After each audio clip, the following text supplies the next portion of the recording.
Hello বন্ধুরা, তোমরা সবাই কেমন আছো? আশা করি ভালো আছো। আমার এই ড্রবি চ্যানেলে সবাইকে স্বাগত। আমি আজকে একটা আই ড্র করব খুব ইজিভাবে। ফার্স্টে একটা ডি এঁকে নিচ্ছি আমি এইচবি পেন্সিল দিয়ে আর্টলেনের। তারপরে রেফারেন্স ফটো দেখে আমি চোখের যে পোর্শনটা সেটা আমি ডিটেলিংয়ের সাথে এঁকে নিচ্ছি। এবার আমি কিছু জায়গায় ইরেজ করে নিলাম যাতে ভালো করে আমি শেডিংটা করতে পারি। এবার হাইলাইটিং এরিয়াগুলো আমি কভার করে নিচ্ছি। আমি এখানে 4B পেন্সিল ইউজ করেছি।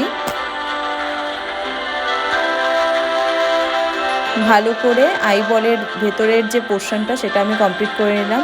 এবার আমি ব্লেন্ডিং স্ট্যাম্প দিয়ে ভালো করে ব্লেন্ড করে নিচ্ছি। এখানে আমি 8B পেন্সিল ইউজ করেছি। 8B পেন্সিল দিয়ে ডার্ক করে নিলাম। তারপর আমি তুলি ইউজ করেছি। ব্লেন্ডিং স্ট্যাম্প ইউজ করেছি।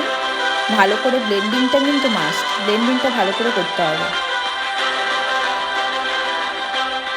চোখের কর্নারগুলো আমি ডার্ক করে নিলাম একটু। এবার ভালো করে তুলি দিয়ে আমি ব্লেন্ড করে নিচ্ছি। 8B পেন্সিল দিয়ে আমি চোখের যে আইবলটা সেটা আমি আরেকটু ডার্ক করে নিচ্ছি। ভেতরে মনির পোর্শনটা ডার্ক আছে, সেটাও আমি ডার্ক করে নিচ্ছি। আর সাইডের পোর্শনগুলোও আমি কিছুটা ডার্ক করে নিলাম।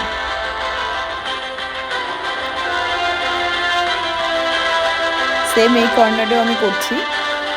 মনির ভেতরে সাদা অংশটাতেও একটু শ্যাডো আছে, সেগুলো দিয়ে নিচ্ছি আমি ভালো করে।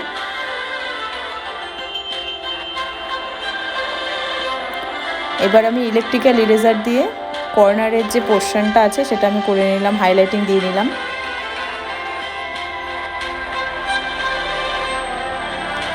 ভালো করে শেডিং ব্লেন্ডিং সব করে নিচ্ছি। রেফারেন্স ফটো দেখেই করছি। এবার আমি আইল্যাশেসগুলো দেওয়া শুরু করছি।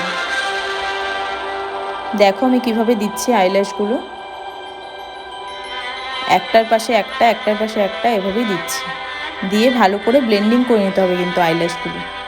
এবার আইল্যাশের মাঝখানে যে ছোট ছোট চুলগুলো থাকে সেগুলো আমি করে নিচ্ছি ভালো করে। আবারও ব্লেন্ডিং করে নিলাম।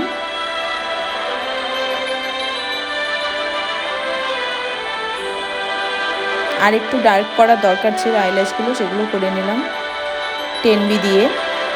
এবার নিচের হেয়ারগুলো আমি করে নিচ্ছি রেফারেন্স ফটো দেখে।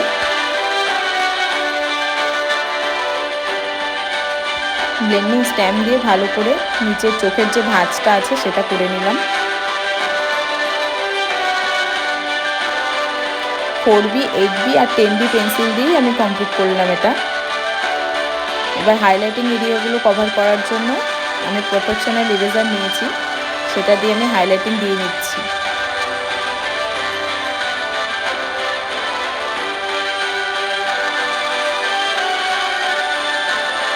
হাইলাইটিং করার পর আবারও ব্লেন্ড করলাম।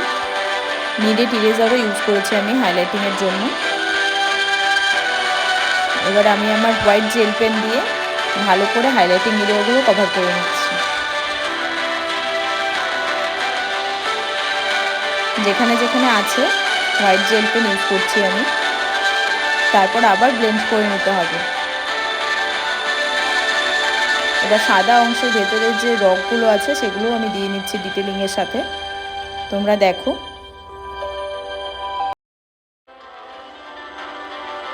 আমার হয়ে গেছে।